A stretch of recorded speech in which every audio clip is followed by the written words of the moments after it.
Sir నమస్తే అండి. నమస్కారం. మీ పేరు? కోడిసరం జి. హ్మ్. ఈ ఊరేనా మీది? రామకృష్ణపురం. ఉప్పరపాలెం. హ్మ్. హ్మ్. ఏం పని చేస్తుంటారు సార్ మీరు? మామూలు వ్యవసాయం మామూలు ఇటువంటి. హ్మ్. పొలాలున్నాయి మీకు? వ్యవసాయ పొలాలు ఏమైనా? పొలాలు లేవు సార్. ఏం లేవు. కూలి చేస్తుంటారు. కూలి. ఓకే. సార్ ఇప్పుడు ఈ ఈ ప్రాంతంలో కరేడు దగ్గర సోలార్ ప్రాజెక్ట్ అనేది ఒకటి నిర్మాణం చేయాలనుకుని వినే ఉంటారు మీరు. హ్మ్. సో మీ ఉప్పరపాలెం గ్రామాన్ని ఇక్కడ నుంచి పూర్తిగా తీసేసి వేరే చోటుకి తరలిస్తాము అని చెప్పినారు. ఆ, ఎమ్మెల్యే గారు వచ్చారంట మీ ఊరికి, కలెక్టర్ గారు వచ్చారంట. సరే. మీరు ఏమనుకుంటున్నారు? ఇప్పుడు వెళ్ళడానికి సిద్ధంగా ఉన్నారా? వెళ్ళడానికి సంపూర్తిగా వెళ్ళిపోతాం.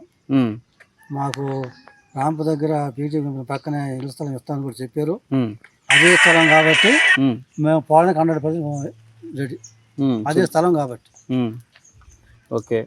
మీరు ఏం ఆశిస్తున్నారు సార్ ఇండోసోల్ నుంచి? మేము ఇప్పుడు వ్యవసాయం చేసే భూములు రైతులకేమో ఆ. వాళ్ళకి ఆగానికేమో 20 lakhs, ఆ. మెట్టకేమో 25 lakhs అని చెప్తున్నారు. హ్మ్. దానికి అనుకూలంగా చాలా మంది రైతులు భూములు ఇస్తున్నారు. హ్మ్. ఒకన్నా వరకు ఏదైనా కొంచెం ఆశ ఉందేమో తెలియదు కానీ ఓకే. ఆల్రెడీ కొంతమంది భూములు ఇస్తున్నారు. హ్మ్. దాని సంతోషంగా ఉన్నారు. హ్మ్. ఇప్పుడు మీరు భూములు ఇవ్వడానికి సిద్ధపడిన వాళ్ళపైకి ఎవరైనా కానీ రాజకీయ నాయకులు కానీ ఏదైనా పార్టీ వాళ్ళు కానీ ఇబ్బంది పెట్టడం కానీ అట్లాంటివి ఏమైనా చేస్తున్నారా? నా దగ్గరికి అలాంటి సమస్య ఏం రాలా. గ్రామంలో ఎవరిపైకైనా వెళ్ళారని ఏమన్నా తెలిసిందా? అది కూడా మన దగ్గరికి రాలా.